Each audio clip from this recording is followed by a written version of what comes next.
One of the most amazing stories in U.S. corporate and Silicon Valley history is the story of the Theranos Company. Some of you probably heard of this in the news recently, but many may have not. Now, Theranos was a Silicon Valley health and technology company, at one time valued at close to $10 billion. In other words, the product that it has to offer, or the service, whatever it might be, experts evaluate the company to be worth about $10 billion, which tells investors and others what they think the future and the wealth and the benefit of the company is. Now, the CEO and founder was Elizabeth Holmes. Now, Elizabeth was a very precocious girl, and she came from a family, one side of the family were the Fleischmans. You're familiar with Fleischmann's yeast, and very successful, very wealthy background, wealthy family, intelligent people, accomplished family. And they cultivated within their children a certain identity of being special, being gifted, having something to offer, being leading citizens and individual, making your mark in society, etc. That was cultivated at a very young age with her and her brother. Now, Elizabeth's father at one time worked at Enron here in Houston, and she attended St. John's School here in Houston. This would have been the late 90s, maybe graduating around 2000 or so. She was a top student, very bright girl. And, for example, just in the summertime, I guess to pass the time in the summer, she studied Mandarin Chinese. I don't know how many of you have tried the same thing, but very smart girl. She went on to Stanford in 2001, Stanford University, and that was in the Silicon Valley area, of course, near San Francisco. And she entered into the chemical engineering program. Now, she impressed very much her lab professor. Here's what her lab professor said about Elizabeth. He said, "I think there are people who are the Mozarts, the Beethovens, the Newtons, the Einsteins, the Da Vincis, who come along rarely in a generational sense. These people who become scientists, artists, and musicians, I think possess a very special capability. It was becoming more and more clear to me that she had it. I was in the presence of somebody who was unlike anything that I had seen before." He's comparing her to Da Vinci, to Newton, Einstein, those kind of individuals that come only rarely in history. He said, "I think that's what I'm looking at here in this freshman, this chemical engineering program and class." So she did have a special aura. Many people would comment on that. A special aura, a charisma, a brilliance, and even a very unique voice for a woman, kind of a lower tone voice that attracted your attention, seemed to be very smooth. She captivated people when they listened to her, her sincerity, the way she presented herself. Now, Elizabeth, after her first year at Stanford, had the vision of creating a revolutionary blood testing machine. Now, we all realize that we get our blood tested. Sometimes that's routine. Every year you get an annual physical. Well, they'll take the blood, and you cringe as they stick your arm, and then they'll take one and remove that, and they'll put in another one. And sometimes, how many of these you going to fill? But it's necessary to take a good amount of blood to run even fundamental tests, regular tests, that the doctor would order. And if there were ever going to be other tests, they have to be ordered by the doctor, because the insurance company is not going to let you take a bunch of tests. And there's hundreds of different types of tests, blood tests, depending on what it is that they might be looking for. And an insurance company is not going to just say, well, go ahead and run hundreds of tests. It's very expensive, and you'd have to keep taking blood, and it's very inconvenient. So she came up with the idea of creating a portable device, a very small box, actually, that could run any test with just a drop of blood. just like you would prick your finger for maybe a blood sugar test. And she could do that and insert it in this machine that she had created or come up with and patented, and it would then run all of the tests and then obviously be able to tell you if there's something going on in your system that you can be aware of ahead of time before you have to have a symptom, go to the doctor, and the doctor said, well, we better test for that, then have your blood drawn through the usual method. So she created this kind of portable device that could run any test with just a drop of blood, a drop or two. How convenient, how helpful. People could have even that, it was envisioned in their own home, and test yourself. Or maybe go someplace convenient and test yourself and find out, was there anything going on that I need to be aware of that I wouldn't know unless something was happening that caused the doctor to say we better test for that.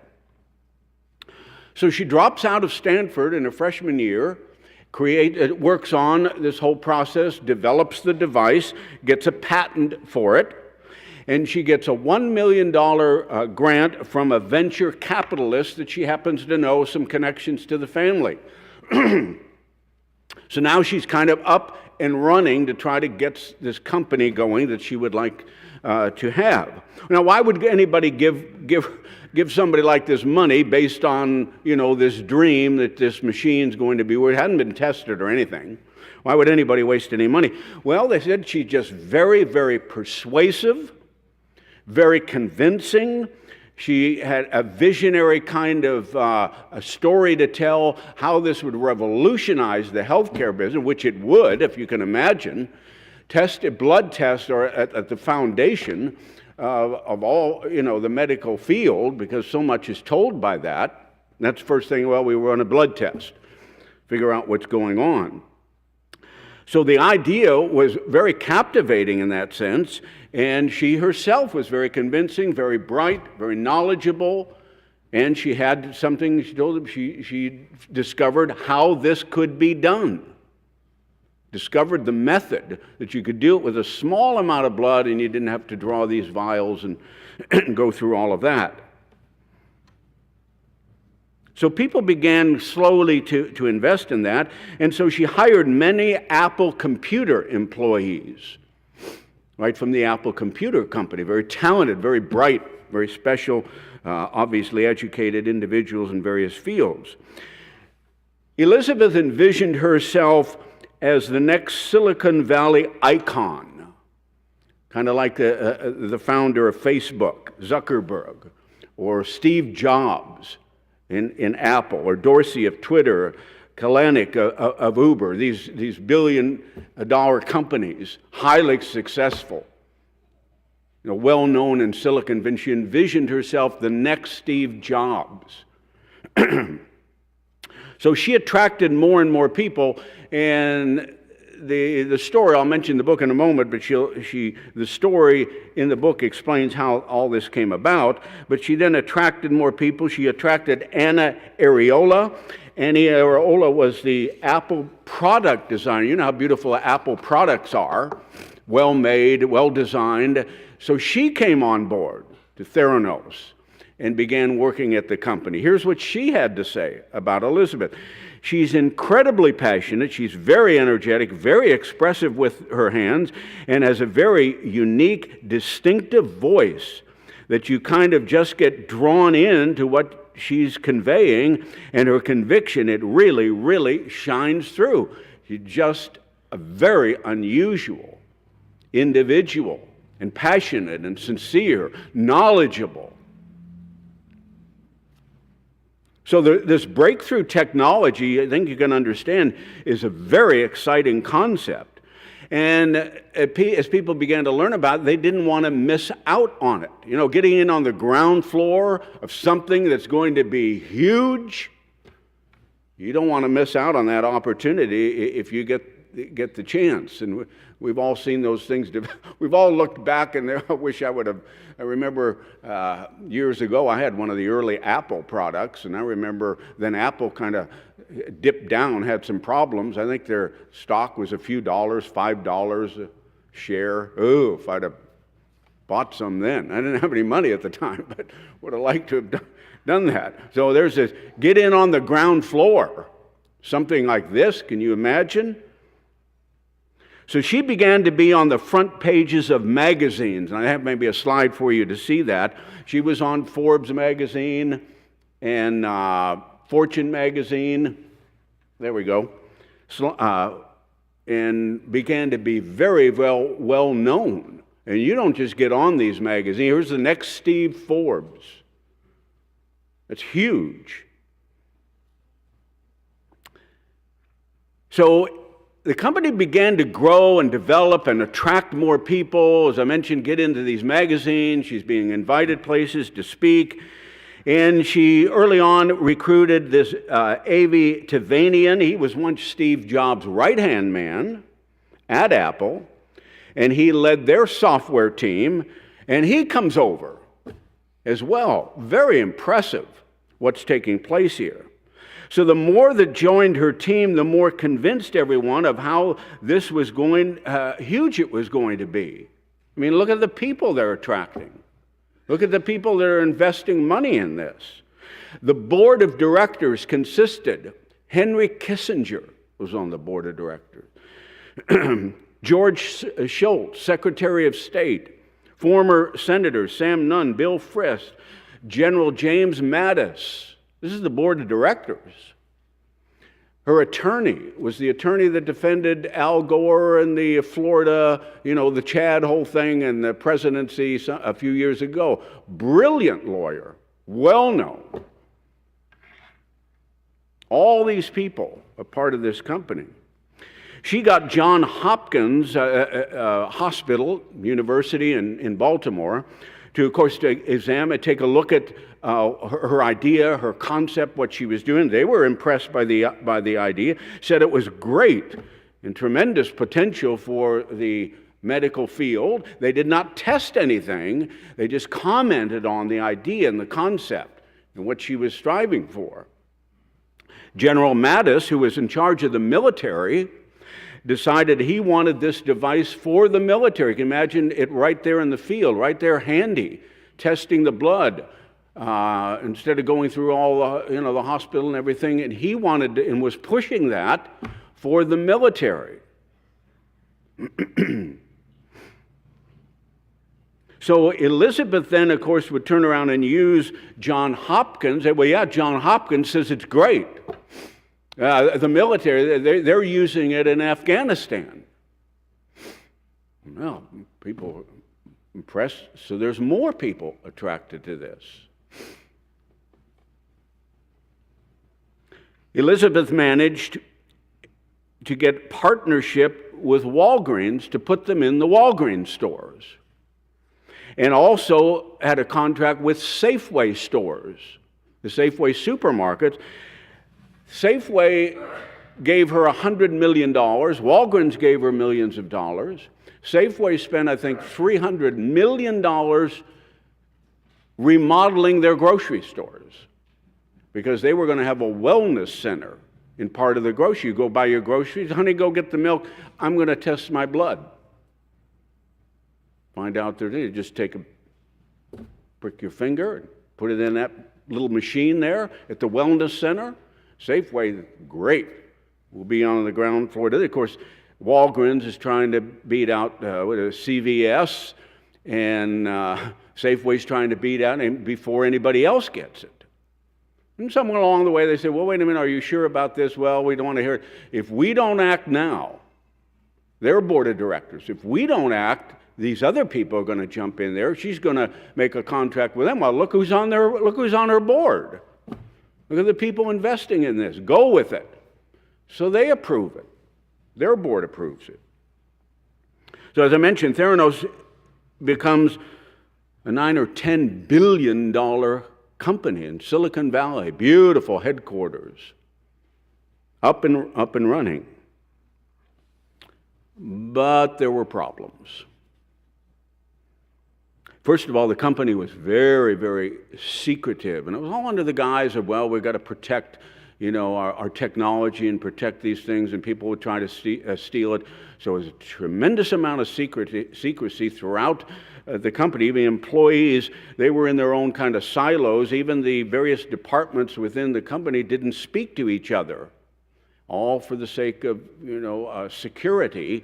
But kind of one department wasn't quite sure what the other department was doing. They just assumed it was functioning, and everything about the company was on the up and up and functioning well. And we got these investments, we got these contracts with Safeway, and we got a Walgreens, and we're getting into other places and on and that, and everybody's trying to do their job. But at the same time, some things don't seem quite right. And of course, if you had any kind of question as an employee, if you voiced any kind of dissatisfaction, you weren't a team player. Pack your bags, you're out of here. You'd get escorted out, right out of the building by security. So there was a lot of fear going on among the employees. If you have a question, don't make any waves, or you're out of here, you're fired. That was the atmosphere within the company. The reality in the end was that the blood analysis machine didn't work. It really didn't work. Maybe did one or two or a few easier blood tests, but the claims that it could run hundreds of tests with just a small drop of blood, it never could do that.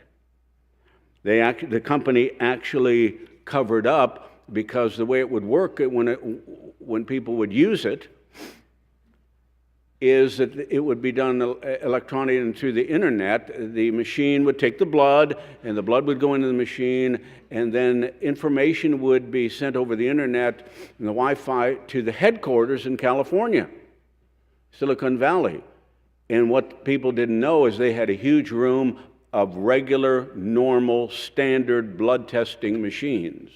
So they would take that blood, they'd dilute it in some way, and then they would run the test and send the test back over the internet, and that's the way they were pretending that this machine was working. And even then, the results weren't accurate, because you just couldn't do that with a drop of blood. Impossible. So Theranos was operating in a fake it until you make it mode. Always with we'll come through with this. The technology, will figure it out.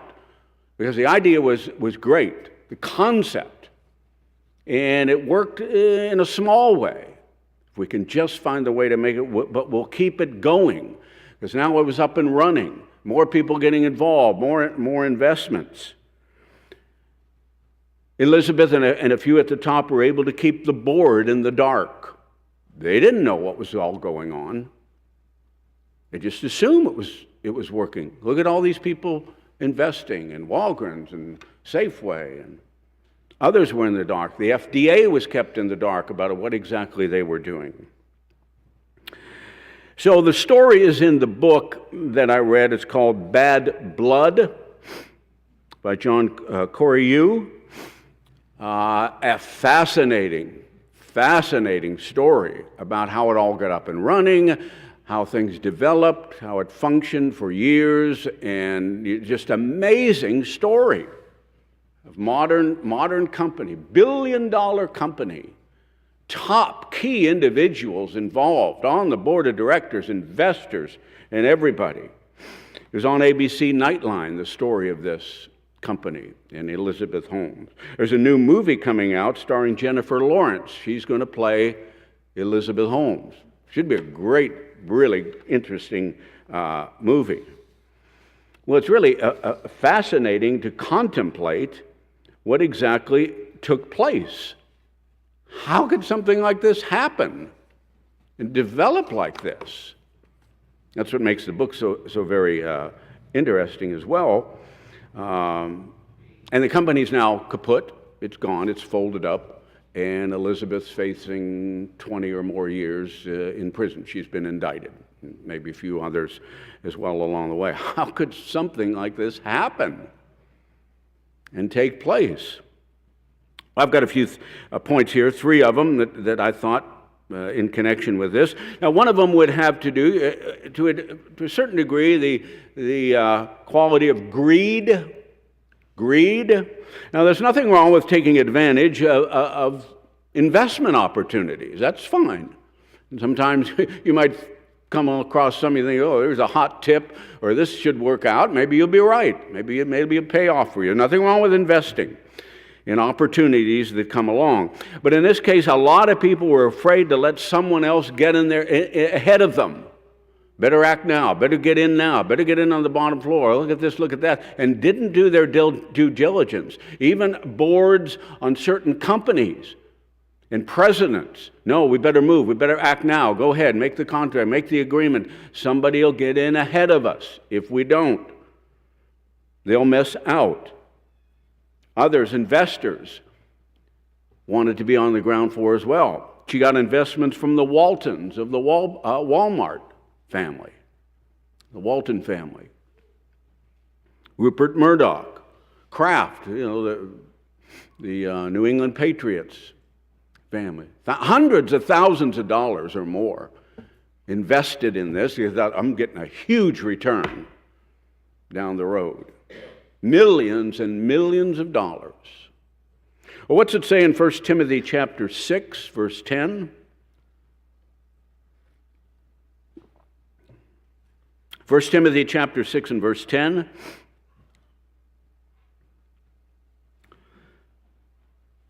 For the love of money, there's nothing wrong with money. Money's not good or bad of it by itself. The love of money can be a root of all evil. People will do anything for the right amount of money. It'll change you. Which while some coveted after, they have erred from the faith and pierced themselves through with many sorrows. If we're having the love, the seeking after the money for the sake of the money, can pierce ourselves through with many sorrows. Nothing wrong with increasing our wealth or growing. That's all fine. But the exaggerated love of that, which it can become a fever, an addiction even. Now we're at 1 Timothy chapter 6 and 10. Let's go all the way to 1 Timothy 6, 9. 1 Timothy 6, 9. I'll let you get there. But they that will be rich fall into temptation and a snare, or driven by that, it means. Fall into temptation and a snare and a many foolish and hurtful lusts which drown men in destruction and perdition. There's just something to be aware of about money. The love of it, the pursuit of. We all know of the stories of, the great stock market crash. Wealthy people, had all of it invested in the stock market crash. They were broke. A lot of suicides. Why? Well, when you enjoy that kind of lifestyle, what money can buy you, the enjoyment of life, the amenities, and you live that and get used to that, and now you have nothing. You're back to being dirt. You're back to being ordinary. I can't deal with that. I can't go back to living that way. It doesn't mean you're going hungry. It's just back to that so basic a lifestyle when you were the rich and wealthy, famous. Some of them took their own lives. It's just too much of a step down. And we know the story of lottery winners. Win $80 million lottery. Of course, when it says you've won $80 million lottery, if you take the payout, it's like 40. Some dramatic less amount, but even if it's 40. Followed stories of it. They won $40 million in the lottery. 3 years later, where's your money? I don't know, it's gone. What do you mean it's gone? $40 million, gone. I'm broke. What'd you do with it? I don't know. I don't know where it went. Well, bought houses and bought cars and took trips and threw money here or there. And of course, all the relatives, all the friends showed up. They need this, and what kind of person are you? You're not going to give me some. You're not going to this, and I need that, and my kids need braces, and we need the car, and well, you got $40 million. Next thing you know, it's gone. Where's your money? Don't have it anymore. Millions of dollars. famous athletes, multi-million-dollar contracts, celebrities making movies, millions and millions of dollars, broke, bankrupt. Where's your money? Gone. Blew it. Houses, cars, what have you. Gambling. Money's gone. Or they owe it in taxes or something. Hebrews chapter 13, verse 5, that's what money can do that. Hebrews chapter 13, verse 5, it's not wrong to be wealthy, to have money. Abraham was very wealthy. Hebrews chapter 13, verse 5 tells us, this is the English Standard Version, Hebrews 13, 5, keep your life free from the love of money.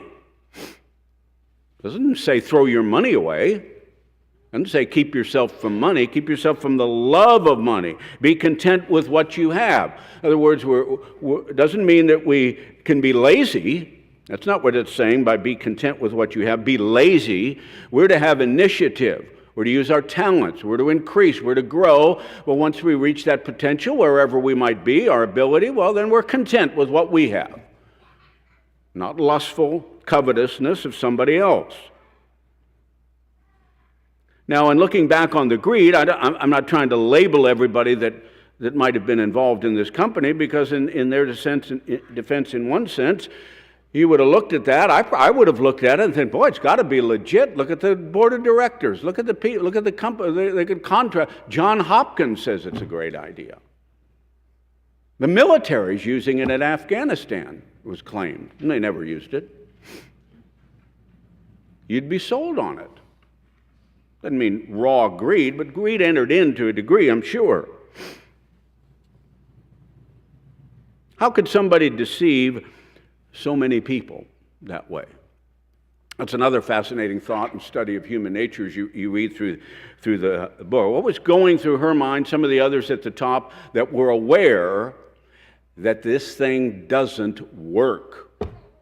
It'll even give false readings to people, which gets them to be alarmed, like they have some kind of problem, and that isn't what is the case at all. They didn't have that problem. Well, I think all of us, maybe perhaps, and even in the book it mentions that it may well have been, I'm not trying to judge Elizabeth Home, but she probably started out believing it would be a breakthrough contribution to society. The idea was unique. Others said it was unique. She did discover certain things of how this could conceivably work, and it did in a limited way. She began to believe in that, and so she started to get the notoriety. And of course, part of her family was, you're going to be special, you're going to be notable, you're going to contribute to society. She's a very bright person, had the ability to be leading. So she had the vision of being the next Steve Jobs. She idolized, it said, actually, Apple, Steve Jobs.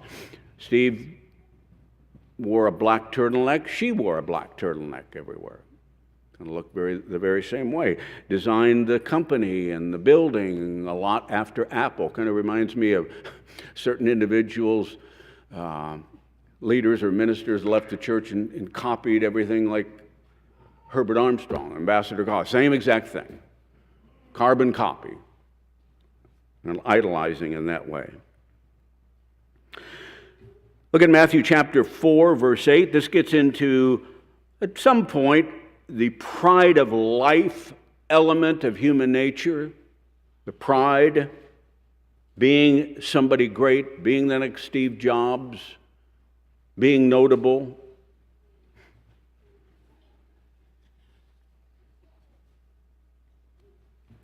Matthew 4 and verse 8, here's the devil tempting Jesus. What's he going to tempt him with?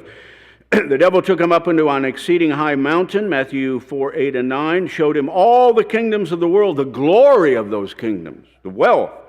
Said unto him, I'll give all of this to you. He could do that. Look, I can maneuver things, give me a few months, but I can make you king of the world. You'll rule it all the wealth. You call the shots. You're the king. Just yield to me. And he could have brought it about. Jesus said no. I don't want that. Now, all of us would say the same. We'd say, well, I wouldn't take that. Yeah, sitting here. But get you in a situation where actually, absolutely, you will be world ruler. The whole world. Everybody look to you. You're in charge. You're the king of the world.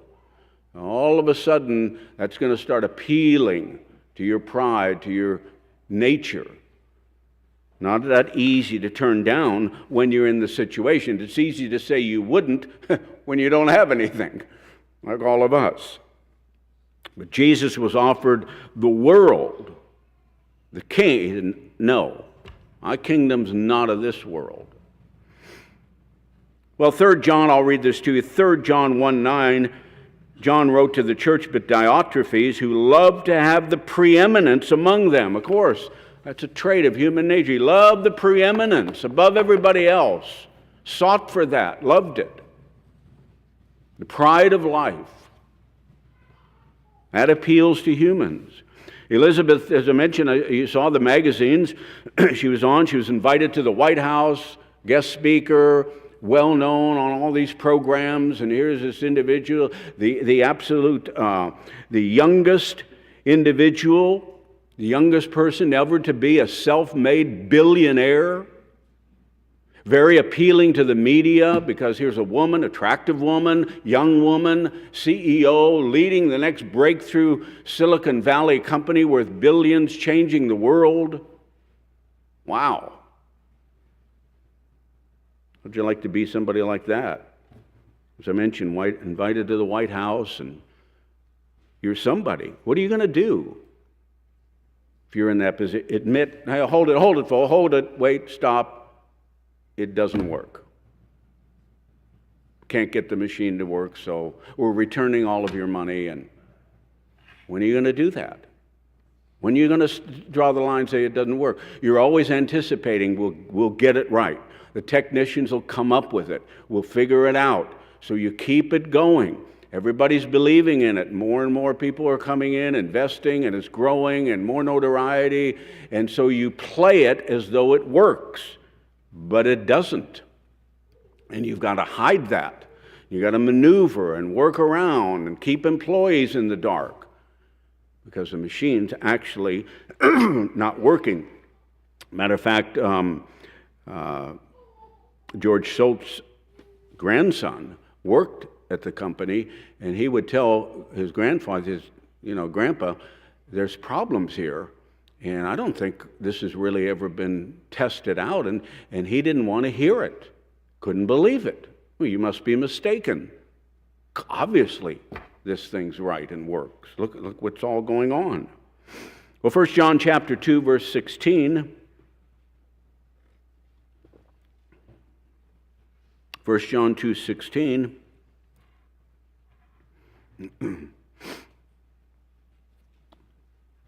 For all that is in the world, the lust of the flesh, the lust of the eye, the pride of life, all these things that draw us as human beings into this world, a part of this world. So what are you going to tell somebody you're in that position? It's all over, it doesn't work, and then you go back to being nobody? You're just a Stanford dropout?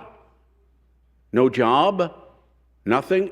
As opposed to being one of the key top female personalities in the world, she was dubbed. You're going from that to nothing?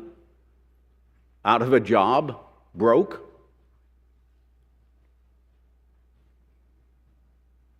Well, who was the one with the original pride? Look at Isaiah 14:13. Nothing new here. Going back to who is the original one? Very talented, very gifted, very bright. Lucifer. But what happened to him? Isaiah 14:13, you said in your heart, I'll ascend to heaven, I'll exalt my throne above the stars, I'll sit upon the mount of the congregation, the sides of the north. I need to be above God. I need to be further than I am. I need to reach for more. I need everybody looking at me. I'm ruling the universe. Me. I want to be there. That's where the origin of it is. That's who puts that out, that spirit in the world. That captivates human beings. We get in those positions, those temptations, and we don't want to give that up.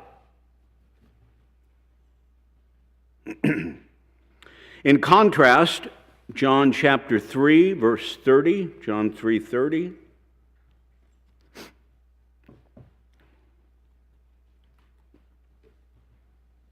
John 3 and verse 30.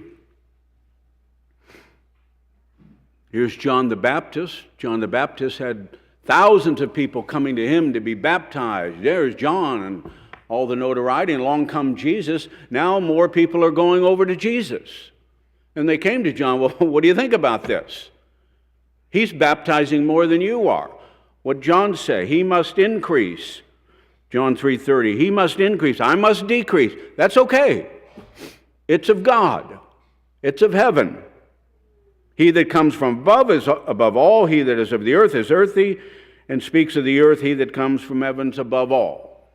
He's got God's endorsement, heavenly endorsement. This is ordained.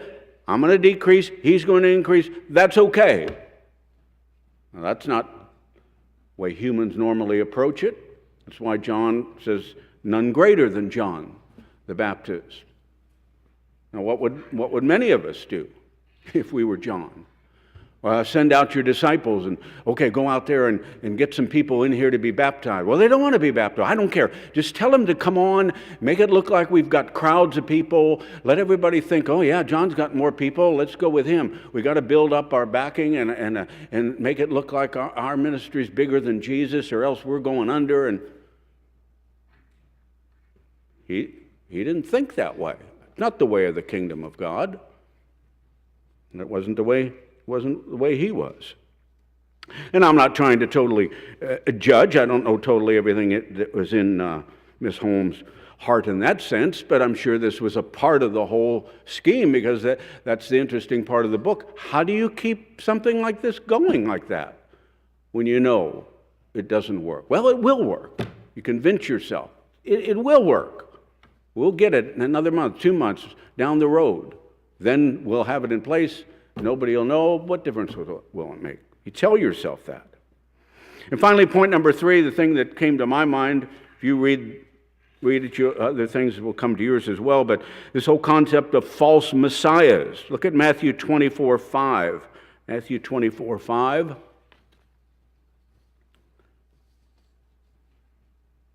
Many shall come in my name, Matthew 24:5, saying, I am Christ. So they might say, well, Jesus was the Messiah. That can be true.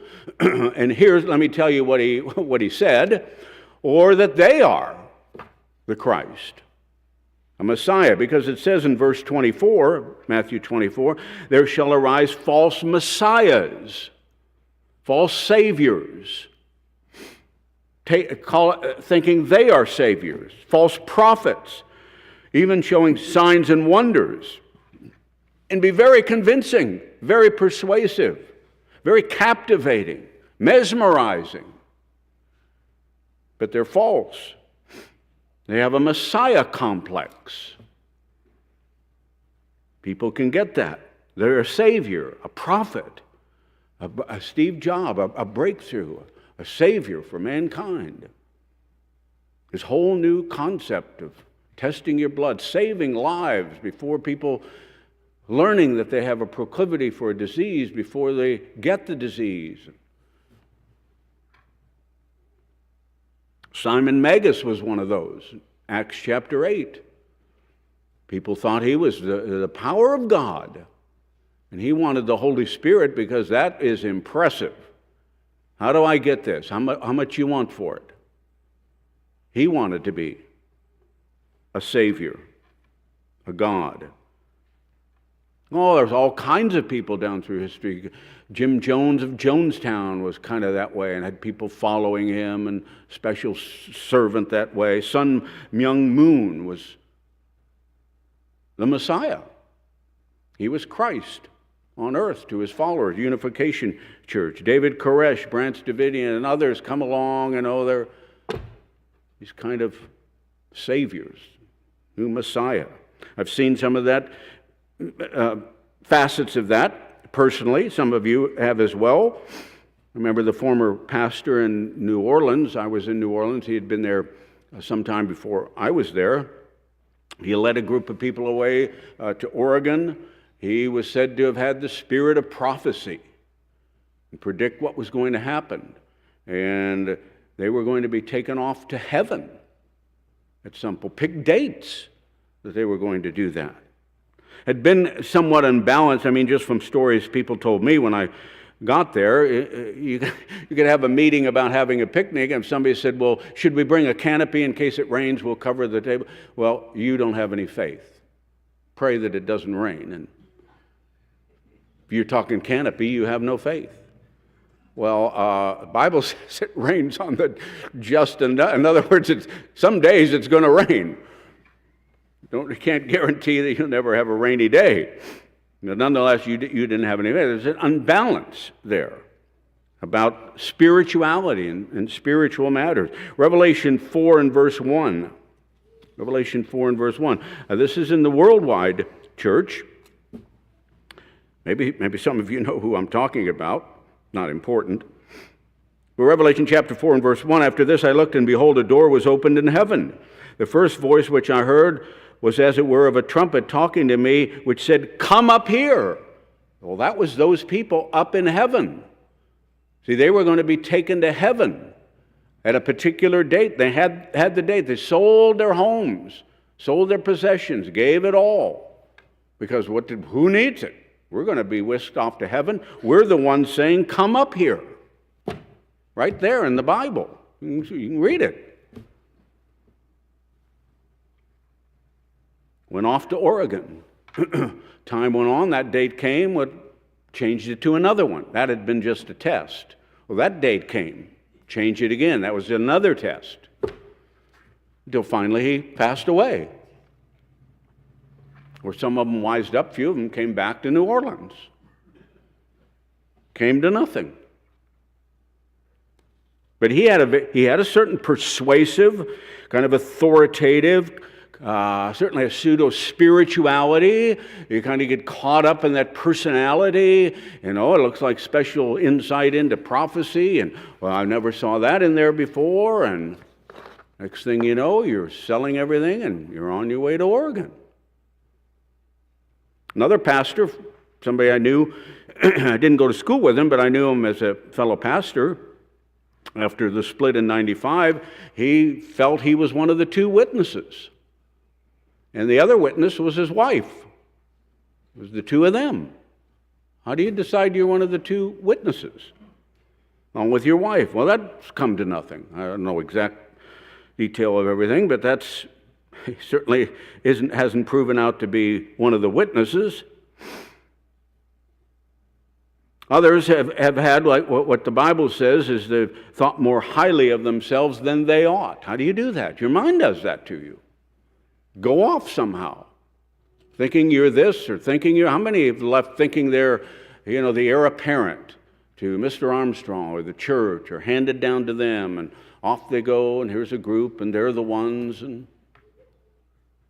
How do you decide that? I mean, Mr. Armstrong took him, 28 years of kind of being in poverty and kind of preparing and testing and kind of humbling so something like that doesn't go to your head in that same way.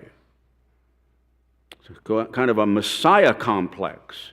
And religious people are the most vulnerable of all people, religious people, because it's them and God, of course.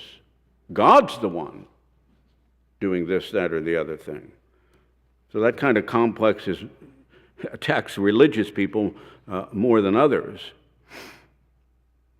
So some of that probably came into play at some point with Elizabeth Holmes, and this was not just here's a new gadget we've invented. This is going to save lives, thousands of lives. There's a Messiah. How many hundreds of thousands of people thanking, looking, this bright young lady. When are you going to say, sorry, everybody, it doesn't work? Hold it, wait, stop. We can't get it to work. Wouldn't be too easy to do. to let go. You begin to deceive yourself. You're not thinking rationally anymore. You're in a denial, telling yourself it's all okay, it'll work out. Even if some people died with false blood test results, well, in the future, look how many we're going to save. You tell yourself those things. Well, the Bible says another Messiah will come on the scene at the time of the end. He'll be very charismatic, very smart, very strong personality, yet persuasive, very kind, drawing you in, believable, sincere, winning people over, just what we need, believing in them. People believe that. They want to believe that. Want to believe he'll bring world peace. Look at Daniel 8, verse 9. Daniel 8, verse 9. I think we know the one behind it all. There's a certain spirit of this world. It attracts, it reaches our own human spirit, if it can. Here in Daniel chapter 8 and verse 9, this is talking about the Persian Empire followed by the Greeks, Alexander the Great, the division of Alexander's empire led into the Roman Empire, etc. In verse 9, out of one of them came forth a little horn. This would be a leader which waxed exceedingly great toward the south, toward the east, toward the pleasant land. I tie in with Revelation 11 there. But in verse 23 through 25, here's the interpretation. In the latter time of their kingdom, way down, the very end result of this kingdom, this system that you follow through the book of Daniel. Now down near the very end, when the transgressions are come to full, a king of fierce countenance, very powerful personality, strikes a certain amount of fear if you cross him a certain way. And understanding dark sentences, so he's very brilliant, very bright, intelligent, but there's a power, there's a force, there's a spirit behind there as well. Not just human ability. He'll stand up. His power shall be mighty, but it's not his own. Another force is there, and others giving him power as well. He shall destroy wonderfully, shall prosper, practice, destroy the mighty, the holy people, maybe the holy people of God physically, Israel, as well as spiritually, some of the church. Through his policy also he shall cause craft to prosper in his hand. He'll magnify himself in his own heart, of course. And by peace shall destroy many. He shall also stand up and fight Christ, the Prince of Princes. Fight against Christ. So this whole thing about this one company and kind of leading people and they get swept up and caught in and so on is such a on a minute scale compared to the same psychology, the same dynamics that will engulf the world, or most of the world, with a story, with a plan, with selling them something. They'll even fight against Christ. They don't want to hear it. No, that's Christ's return. They won't want to hear it. They know better, being led that way. So it's a great political figure at the end time. Bring a certain amount of peace, stability, confidence. This is the answer. Finally got the world together. But the intent is not right and good. Revelation 13, a couple more verses before we wrap up. Revelation 13, verse 11. So we see this great political leader in Revelation 13:11. Here now is another beast coming up out of the earth. He had two horns like a lamb, spoke as a dragon. Now this particular individual, known as also called a beast, or at least in the symbolism, exercises all the power of the first one before him, causes the earth and them which dwell therein to worship the first beast, whose deadly wound was healed, does great wonders, so he makes fire come down from heaven on the earth, the sight of the men, deceives them that dwell on the earth by means of those miracles, and so on. So here's this tandem, a tremendous political leader of nations, people looking to that, solving our problems, and a religious leader, now doing miracles. We're getting back to God, getting back to morality, The world's finally coming together. We're finally getting this together. Look at these wonderful two people God's raised up. They're wonderful. Who's speaking out against them? Who's opposing them? You deserve to die. You're the reason the world's the way it is. People will be drunken by that, convinced about it. You dare not say anything different. You'd be killed, standing in the way of God and His servants. That's the way people think. Even when Christ comes back, they'll fight Him.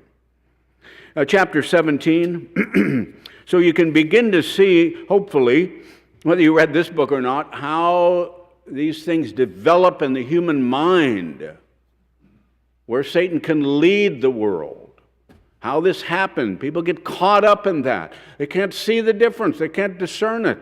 They don't know what's happening. They're driven by the things that guide us, those three lusts of the flesh and eyes and pride of life. Chapter 17, verse 12. The 10 horns which you saw are 10 kings, which have received no kingdom as of yet, but receive power as kings for an hour. They have one mind. They give their power and strength to this leader. Turn it all over to him. Who's going to oppose him? Once it gets going, you can't stop it. You can't stand in the way. You dare not say anything. Just like in a small way in that company, if you spoke against, say something negative about how things are run, you're out of here. You're fired. You're not a team player. You're escorted to your desk and out the door. And you've signed a non-disclosure before you ever went to work, so you dare not go to the press. You don't say anything to anybody or you're sued. Sue you for everything you've got. Can't do anything. Well, chapter 20, verse 10. The devil that deceives them was cast into the lake of fire and brimstone, where the beast and the false prophet were. There's the 10, a beast and the false prophet, leading the world, deceiving the world. They have no conscience. They're drunken on the power. Everybody looking to them. Head of the world. That's what Satan offered Jesus. He said, I don't want it. Well, the story of Theranos is an amazing story in so many different ways. How did something like this happen? So the book walks you through the development of it, and you're just amazed. It's another one of those, I got to read the next chapter. I can't believe these things that develop. And sure enough, it all fell into place until it all came crashing down. Eventually, it had to come crashing down. But the same elements were there in Enron to one degree or another.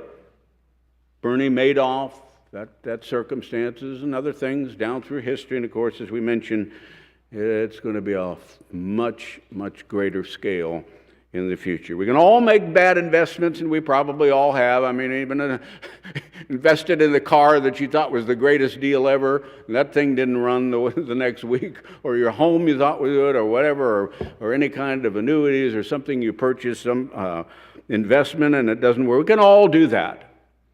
All make those mistakes from time to time. Nobody can predict the economy, can't see the future. So that can happen. But we can, with God's help, of course, combat being led astray in the most important areas. We're of the kingdom of God. That's our focus. That's our attention. We live in this world, but we don't have the love of money in the same way the world does. With God's help, we can combat the lust of the eyes, the lust of the flesh, and the pride of life.